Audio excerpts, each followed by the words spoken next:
Hello everyone, welcome to Mind Master. आज के इस वीडियो में हम क्लास 10th इकोनॉमिक्स का chapter 1 development one shot video में कवर करेंगे। तो इस चैप्टर में हमें पढ़ना क्या है? हमें ये पढ़ना है कि डेवलपमेंट इकोनॉमिक्स के टर्म में हम कैसे डिफाइन करते हैं। जैसे हमने ज्योग्राफी में चैप्टर पढ़ा था रिसोर्सेज एंड डेवलपमेंट, उसमें हमने देख लिया कि डेवलपमेंट ज्योग्राफी के टर्म्स में हम कैसे डिफाइन करते हैं। अब हमें देखना है कि अगर इकोनॉमिक्स के टर्म में हमें डेवलपमेंट को डिफाइन करना है तो हम वो कैसे करेंगे। तो सबसे पहला क्वेश्चन आता है कि डेवलपमेंट होता क्या है। डेवलपमेंट क्या है? अगर मैं आपसे पूछूं कि आपके लिए डेवलपमेंट क्या है, एक स्टूडेंट से पूछूं कि डेवलपमेंट क्या है, तो उसके लिए क्या होगा कि मेरे मार्क्स अच्छे आ जाए, मैं क्लास में टॉप करूं, मेरे पेरेंट्स मुझसे सेटिस्फाइड हो जाए, ये आपके लिए डेवलपमेंट होगी। लेकिन वहीं अगर मैं एक वर्किंग इंसान से पूछूं जो जॉब करता है, तो उसके लिए डेवलपमेंट क्या होगी कि मेरी सैलरी स्टेबल है, जैसे चलती रहे, मेरा प्रमोशन हो जाए, मेरी सैलरी इंक्रीज हो जाए, ये सब चीज़ें उसके लिए डेवलपमेंट होगी।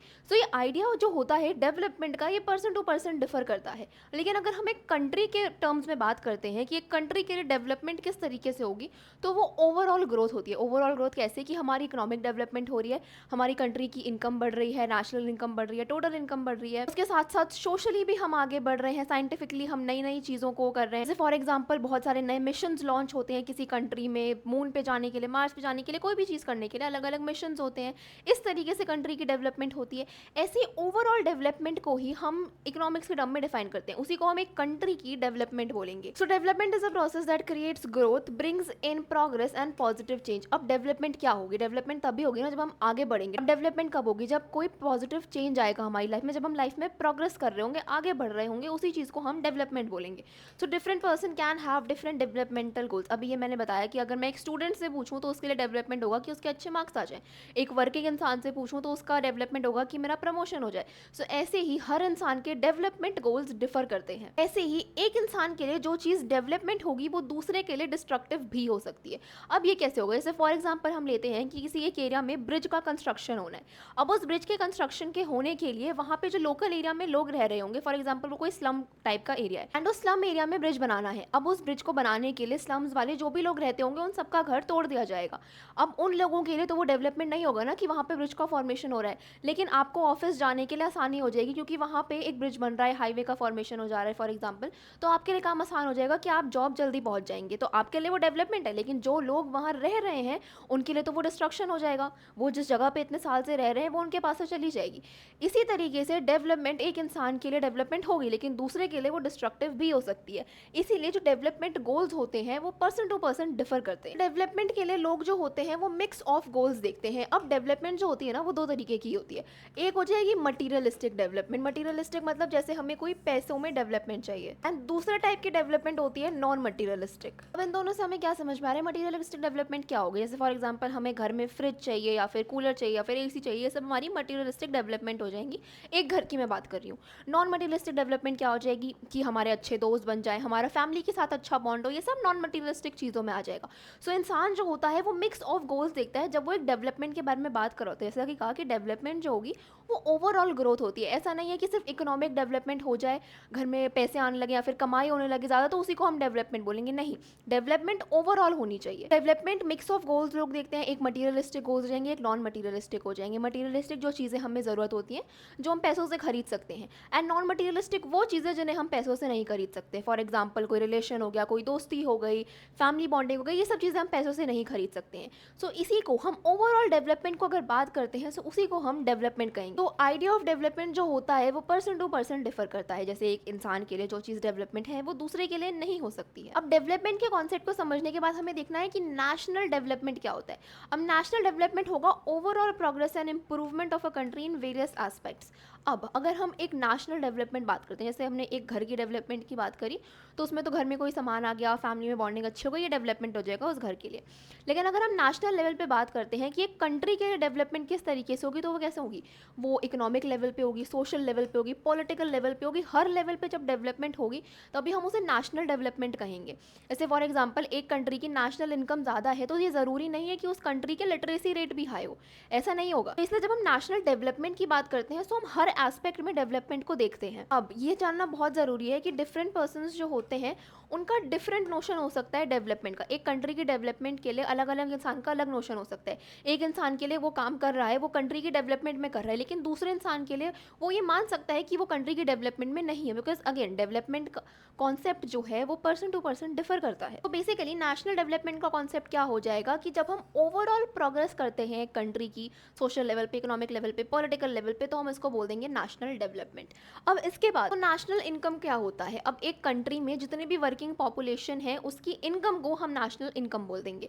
So average income total income of the country होती है डिवाइडेड बाय टोटल पॉपुलेशन। अगर हम नेशनल इनकम का फॉर्मूला देखते हैं, अगर हम नेशनल इनकम की बात करते हैं तो हम इसे कैसे फाइंड आउट कर सकते हैं? एक कंट्री की इनकम को अगर हम उसके टोटल पॉपुलेशन से डिवाइड कर देंगे तो हमारे पास नेशनल इनकम निकल करके आ जाएगी।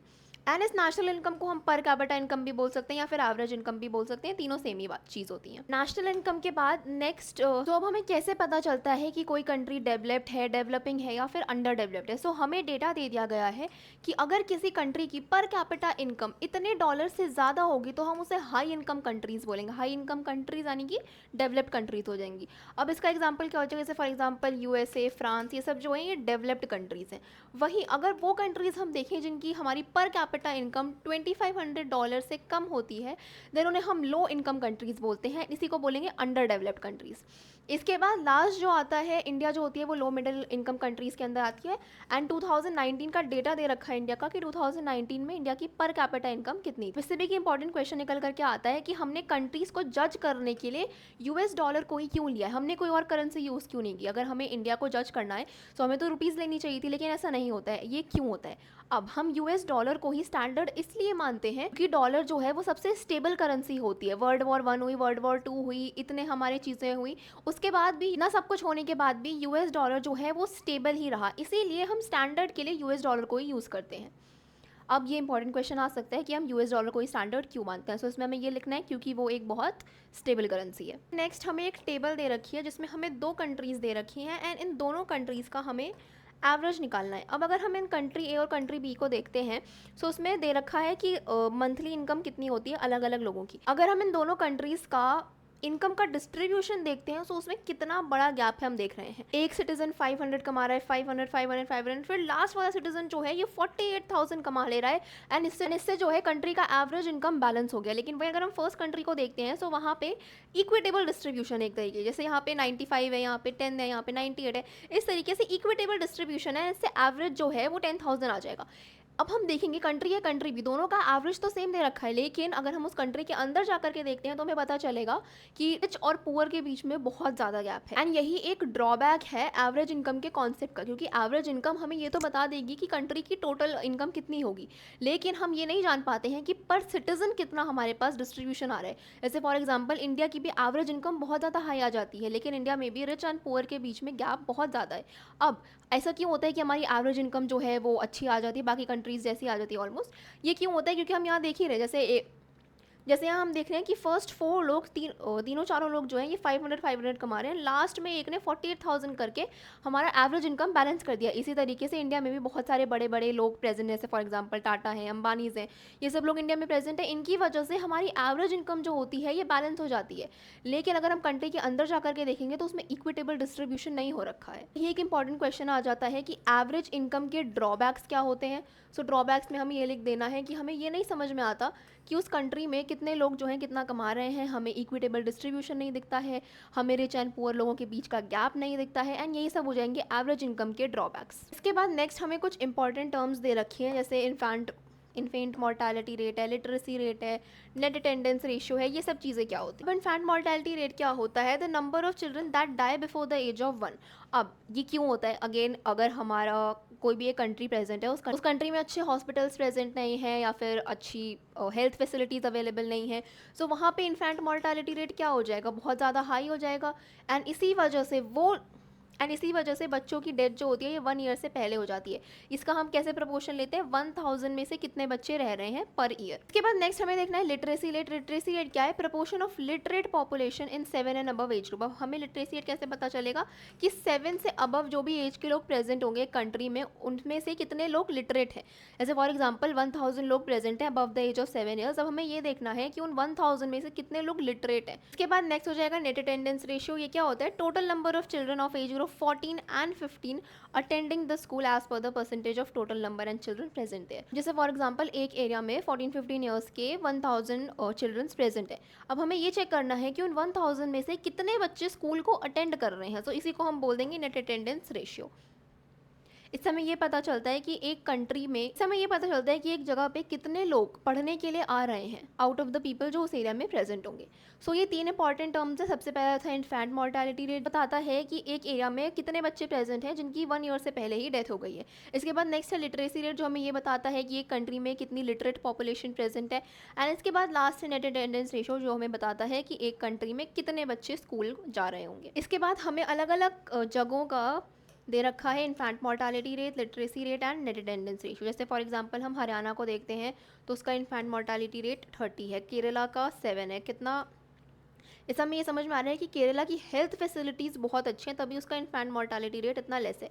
अगेन ये डेटा कब का है, 2018 का डेटा दे रखा है। एंड बिहार का 32 है। इसके बाद लिटरेसी रेट अगर हम देखेंगे तो हरियाणा का 82 है, केरला का 94 है एंड बिहार का 62 है। And then net attendance ratio भी हमें दे रखा है अलग अलग कंट्री का। जैसे हरियाणा का 61 दे रखा है, केरला का 83 है एंड बिहार का 43 है। एंड यहाँ पे भी हम देख रहे हैं कि केरला का नेट अटेंडेंस रेशियो बहुत हाई है। इसके बाद हमें पब्लिक फैसिलिटीज़ देखनी है। अब एक कंट्री का डेवलपमेंट कैसे होगा, जब हम कंट्री में पॉपुलेशन को बैलेंस करते हैं, हमें ये भी देखना है कि रिच लोगों को तो फ़ायदा हो ही रहा है, साथ के साथ पुअर लोगों को भी फ़ायदा हो।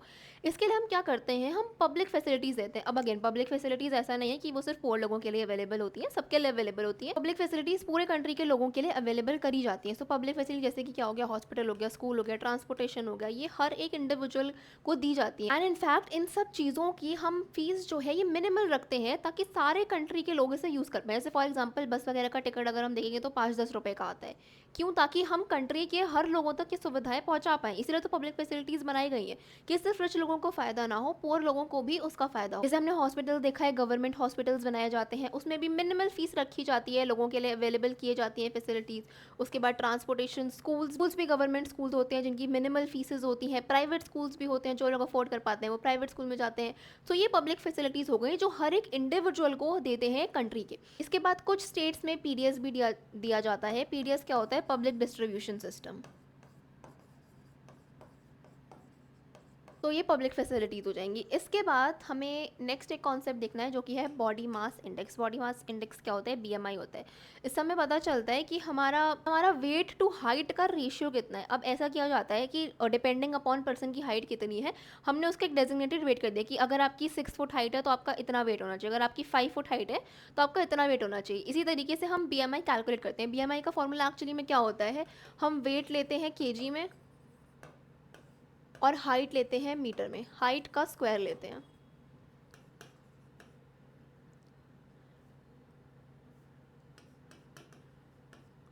ये बीएमआई का फॉर्मूला हो जाएगा। वेट हम केजी में लेंगे एंड हाइट का स्क्वायर ले लेंगे एंड इससे हमें बीएमआई कैलकुलेट हो जाएगा। So body mass index is defined as the weight of person divided by the square of its height. ये हम किस में लेते हैं ये जानना ज़रूरी है। वेट हमारा केजी में हो जाएगा एंड हाइट मीटर में हो जाएगी। इसके बाद अब बीएमआई के बेसिस पे हम कैसे बताएंगे कि कोई इंसान अंडर वेट है, नॉर्मल है या फिर ओवर वेट है। अब इसे कैलकुलेट करने के बाद हमें बीएमआई चेक करना है। तो अगर बीएमआई हमारा 18.5 से कम आता है तो वो इंसान जो है वो अंडर वेट है।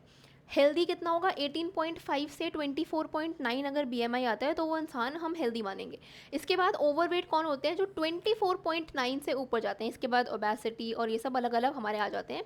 फिलहाल 3 मेजर होते हैं, एक अंडरवेट, एक हेल्दी और एक ओवरवेट। जिन लोगों का बीएमआई 18.5 से 24.9 तक रेंज करता है वो लोग फिट होते हैं। इस तरीके से हम अपना बॉडी मास इंडेक्स कैलकुलेट कर सकते हैं। एंड ये भी एक इंपॉर्टेंट क्वेश्चन है कि बीएमआई कैलकुलेट कैसे करते हैं, इसका फॉर्मूला क्या होता है, इनफैक्ट कैलकुलेट करने के लिए भी दे सकते हैं। नेक्स्ट हमें देखना है ह्यूमन डेवलपमेंट रिपोर्ट। अब ह्यूमन डेवलपमेंट रिपोर्ट क्या होती है, ये एक रिपोर्ट है जो कौन पब्लिश करता है, यूएनडीपी। यूएनडीपी क्या है, यूनाइटेड नेशंस डेवलपमेंट प्रोग्राम। ये यूएनडीपी एक रिपोर्ट पब्लिश करता है जिसे बोलते हैं एचडीआर, ह्यूमन डेवलपमेंट रिपोर्ट या फिर ह्यूमन डेवलपमेंट इंडेक्स।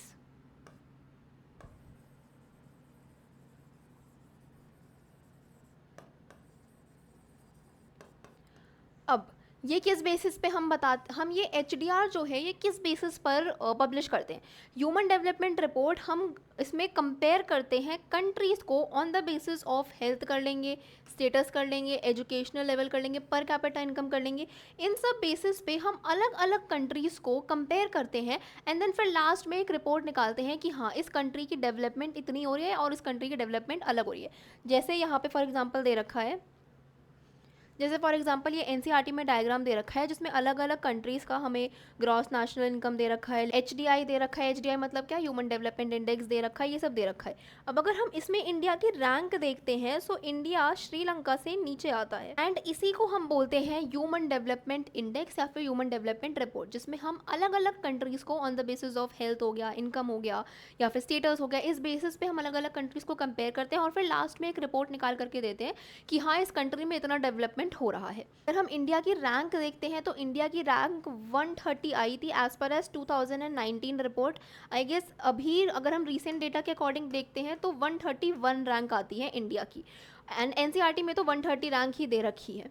तो ये हो जाएगा ह्यूमन डेवलपमेंट रिपोर्ट जिसमें हमें अलग अलग कंट्रीज़ का डेवलपमेंट समझ में आता है कि कौन कौन से बेसिस पे हो रहा होगा। इसके बाद नेक्स्ट हमें कॉन्सेप्ट देखना है सस्टेनेबल डेवलपमेंट का।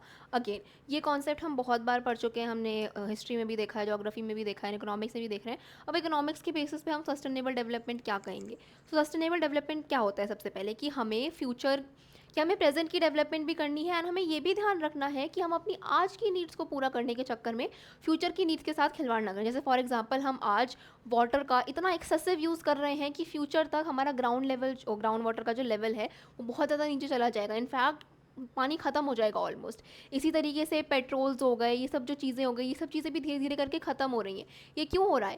क्योंकि हम चीज़ों का सही से यूज़ नहीं कर रहे हैं। इसीलिए सस्टेनेबल डेवलपमेंट का कॉन्सेप्ट लाया जाता है, जिसका मतलब क्या है कि development that meets the need of present without compromising the ability of future generation to meet their own needs. हमें ये ध्यान रखना है हम आज डेवलपमेंट करने के चक्कर में कल खराब ना कर दें। इसीलिए हमें ये ध्यान रखना होता है कि हम सस्टेनेबली चीज़ों को यूज़ करें, हम वाटर को यूज़ करें, हमें जितना यूज़ करना है उतना ही करें, वेस्ट ना करें चीज़ों। जैसे फॉर एग्जांपल अभी पोल्यूशन इतना ज़्यादा हो गया है कि ओजोन लेयर का डिप्लीशन हो रहा है, ग्लेशियर्स मेल्ट हो रहे हैं, ग्लोबल वार्मिंग हो रही है, इतनी सारी चीज़ें हो रही हैं। ये सब देखते हुए क्या लग रहा है कि फ्यूचर जनरेशन इन सब चीज़ों से डील कर पाएगी या नहीं? डील करना बहुत मुश्किल होगा। इसीलिए सस्टेनेबल डेवलपमेंट का कॉन्सेप्ट लाया जाता है ताकि हम चीज़ों को अच्छे से यूज़ करें। अब हमें सस्टेनेबल डेवलपमेंट की ज़रूरत क्यों है? जैसा कि मैंने कहा कि रिसोर्सेज जो हैं ये हमारे लिमिटेड हैं। अब ऐसा तो है नहीं कि हमारे पास अनलिमिटेड वाटर प्रेजेंट है, इतना प्रेजेंट है कि हम सबकी नीड पूरी हो जाए, लेकिन अगेन हमारी ग्रीड पूरी नहीं हो सकती है। जैसे हमने ज्योग्राफी में पढ़ा था कि there is enough for everybody's need but not for everybody's greed. ऐसे ही वाटर हमारे पास प्रेजेंट तो है लेकिन उतना ही प्रेजेंट है जितना हमें ज़रूरत है। उससे ज़्यादा अगर हम वेस्ट करेंगे तो वो पानी ख़त्म हो जाएगा। इसीलिए रिसोर्सेज आर लिमिटेड, इसलिए हमें ये ध्यान रखना है कि हम इन रिसोर्सेज को सस्टेनेबली यूज़ करें। तो we are running out of resources, इसलिए हमें ये ध्यान रखना है कि हम उन्हें सस्टेनेबल तरीके से यूज़ करें, हम उनका एक्सप्लॉइटेशन ना करें। हमें ये सब चीज़ों को ध्यान रखना है। Even renewable resources are only available till a finite amount. अब हमें लगता है कि जो रिसोर्सेज रीन्यूएबल है, फॉर एग्जाम्पल पेट्रोलियम एंड ये सब चीज़ें रीन्यूएबल होती हैं, तो हम इनका एक्सेसिव यूज़ कर लेते हैं कि कोई बात नहीं, रीन्यू तो हो ही जाएगी। लेकिन ऐसा नहीं होता है। रीन्यूएबल रिसोर्सेज वो जो हैं वो भी एक फाइनाइट अमाउंट तक ही प्रेजेंट है, वो अनकंट्रोलेबली नहीं बनते रहेंगे। जैसे फॉर एग्जांपल अगर हम पेट्रोल को ही लेते हैं तो पेट्रोल के फॉर्मेशन के लिए बहुत ज़्यादा साल लगते हैं। इसीलिए हमें ये ध्यान रखना है कि हम चीज़ को सही से यूज़ करें एंड उसे वेस्ट ना करें। Hence the preservation of resources for the future generation is necessary. So sustainable, अभी ये क्वेश्चन अगर आ जाएगा कि हमें सस्टेनेबल डेवलपमेंट की ज़रूरत क्यों है, तो हम आराम से बता सकते हैं कि रिसोर्सेज हमारे पास लिमिटेड प्रेजेंट है, इसलिए हमें ये ध्यान रखना है कि हम रिसोर्सेज को सस्टेनेबली यूज़ करें एंड उनका वेस्टेज ना करें, एक्सप्लॉइटेशन ना करें। इवन रीन्यूएबल रिसोर्सेज जो है वो एक फाइनाइट अमाउंट तक प्रेजेंट है, इसलिए हमें ध्यान रखना है कि हम किसी भी चीज़ का एक्सप्लॉइटेशन ना करें। उसके बाद हम ये पॉइंट लिख सकते हैं कि हमें फ्यूचर जनरेशन के लिए भी हमारे रिसोर्सेज को प्रिजर्व करके रखना है। एंड ये सारे पॉइंट हम लिख देंगे अगर हमारे पास क्वेश्चन आ जाता है कि हमें सस्टेनेबल डेवलपमेंट की ज़रूरत क्यों है। अब जैसे अभी एग्जांपल दिया कि ग्राउंड वाटर जो है वो उसका लेवल नीचे होता जा रहा है। अगर हम इंडिया की बात करते हैं तो ground water Recent evidences suggest that the groundwater is under serious threat of overuse in many parts of the country. About 300 districts have reported water level decline over 4 meters during the past 20 years. अब हम देख रहे हैं कि 20 years में ये 4 metre तक नीचे जा चुका है वाटर लेवल। ये बहुत बड़ी बात है। अगर ऐसा ही चलता रहा तो एक टाइम आएगा जब पानी पूरी तरीके से खत्म हो जाएगा। इन्हीं सब चीज़ों को दिमाग में रखते हुए हमें ये ध्यान रखना है कि हम चीज़ों का एक्सप्लॉयटेशन ना करें, चीज़ों का ओवर यूज़ ना करें एंड उन्हें वेस्ट ना करें। And in another 25 years 60% of the country would be doing same if the present way of using this resource continues.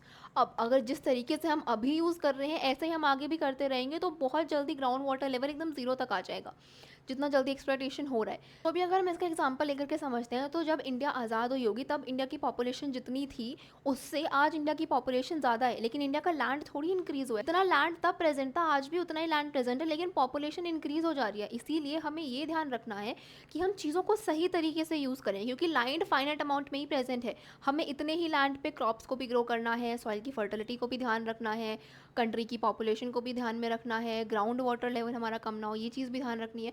सो इन सब चीज़ों को हमें ध्यान रखना पड़ेगा। इसीलिए हमें सस्टेनेबल डेवलपमेंट को फॉलो करना पड़ेगा। ये कॉन्सेप्ट वर्ल्ड वाइड फैलाने के लिए बहुत सारे स्टेप्स उठाए गए हैं जो हमने ज्योग्राफी में पढ़ रखा है। ये एग्जाम्पल दे रखा है बस एनसीईआरटी में कि ग्राउंड वाटर किस तरीके से, ग्राउंड वाटर का लेवल किस तरीके से कम हो रहा है एंड किस तरीके से ये ऑलमोस्ट ख़त्म हो जाएगा अगर हम इसे इसी तरीके से एक्सप्लॉइट करते रहेंगे।